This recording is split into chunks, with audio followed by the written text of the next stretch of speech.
अब साधना जो है स्वयं को ही करनी पड़ती है। ऐसा तो नहीं कि भाई नाम के प्रभाव से, भक्ति से ध्रुव जी तर गए, प्रहलाद भगत तर गए, मीराबाई तर गई, सजन कसाई तर गए।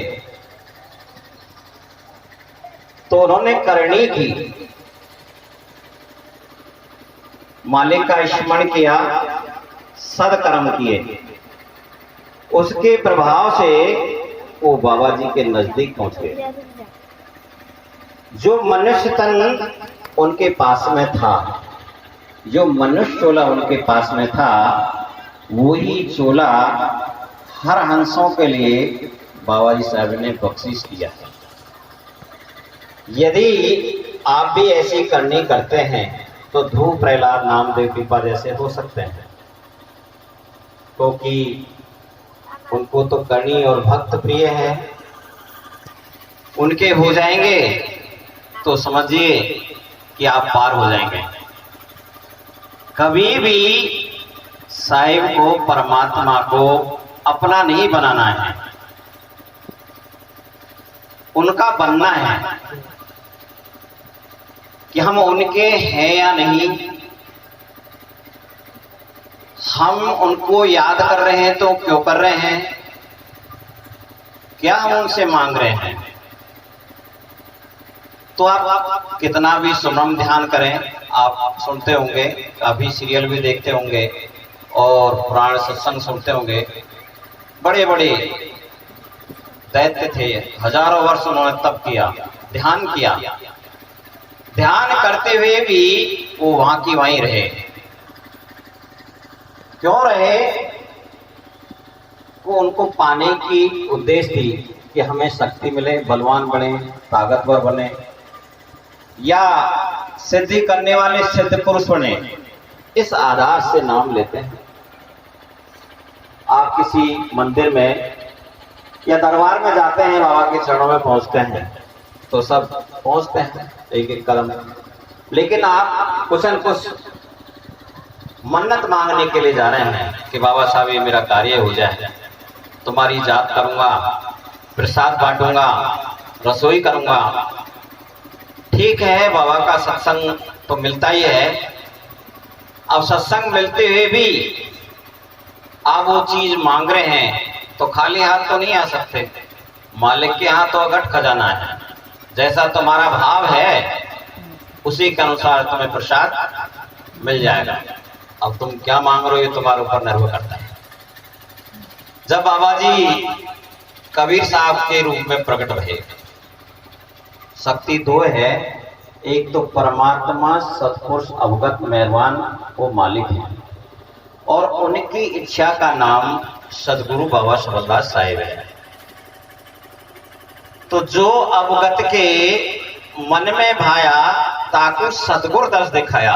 जो मालिक की इच्छा होती है उसको बाबा जी साहब आकर के प्रकट करते हैं। तो ऐसे ही सतयुग में ब्रह्मा विष्णु महेश शक्ति को चिताया, द्वापर त्रेता और कलयुग में। अब कलयुग में ऐसी जरूरत पड़ती तो बाबा जी 3 बार प्रकाश ले चुके हैं। सम्मत 1200 के दरबार में बाबा सबलदास साहिब और उनके इच्छा रूपी चेले बाबा नित्यानंद साहिब, उन्होंने प्रकाश लिया। इसके बाद में 1454 में नहर तालाब में कबीर साहब के रूप में प्रकट भये। फिर 1700 में बाबा जी उदादास बाबा के रूप में प्रकट भये। उस समय जोगीदास वीरभान को चिताया, जो राम लक्ष्मण कृष्ण बलबहादुर और यहाँ जोगीदास वीरभान के नाम से हुए हैं। उनको उपदेश दिया, क्योंकि जो भी अवतार आते हैं ये बाबा जी के हुक्म से ही आते हैं, और इतना ही कार्य करते हैं जितना मालिक का हुक्म होता है। इससे ज्यादा तो कर्म बन जाता है। दूसरा, उनका भी मन साधना का होता है। तो यहाँ पे आकर के उन्होंने साधना की, बाबा जी की भक्ति की, 1700 में जब प्रकट हुए थे जोगीदास बीरवान के रूप में। तो बाबा जी जब कबीर साहब के रूप में आए थे तो उस समय 120 साल रहे और उन्होंने दोनों दिनों को चिताया। और उस समय देखो काल का बीड़ा भी इतना खैन है, ये काल रंजन का चक्र। तो उस समय बाबा जी ने 14 अरब पानी हम भाकी सार वस्त्र निज नारी राखी। उस समय 14 अरब पानी बाकी थी, उसके बावजूद भी सार वस्तु निज न्यारी राखी।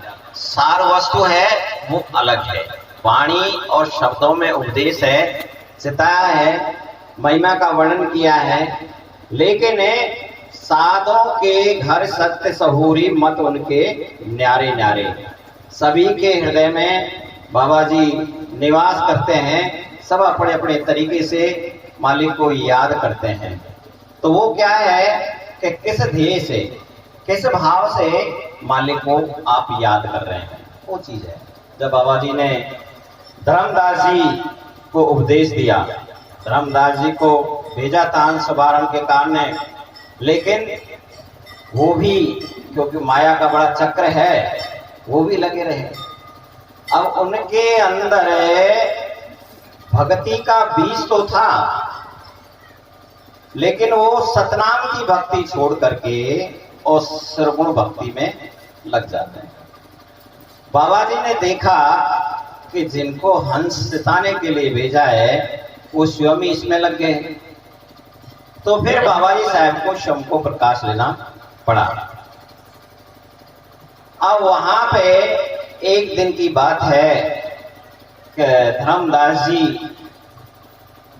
पूजा कर रहे थे, तो वहां शालिग्राम की पूजा, जो गोल गोल पत्थर होते हैं जैसे गंगा जी में मिलते हैं, तो उन्होंने उनको शालिग्राम बना रखा था, उनकी पूजा कर रहे थे।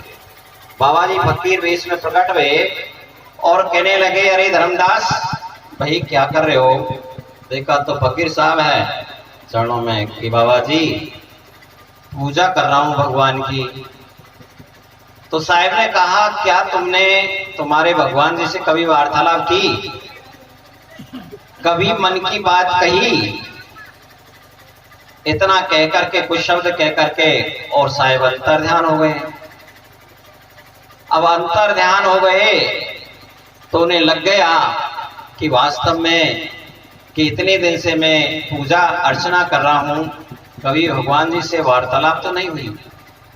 अब खोज में लग गए, उनके अंदर तलब जाग गई कि कब मुझे फकीर साहब के दर्शन हो। तो ढूंढते फिरे, लेकिन बाबा जी के दर्शन नहीं हुए। एक दिन की बात है कि वो और उनकी पत्नी आमना भोजन पका रहे थे। उसी समय बाबा जी वहां प्रकट हुए और पीछे से कहा, अरे धर्मदास तू तो बड़ा पापी है रे।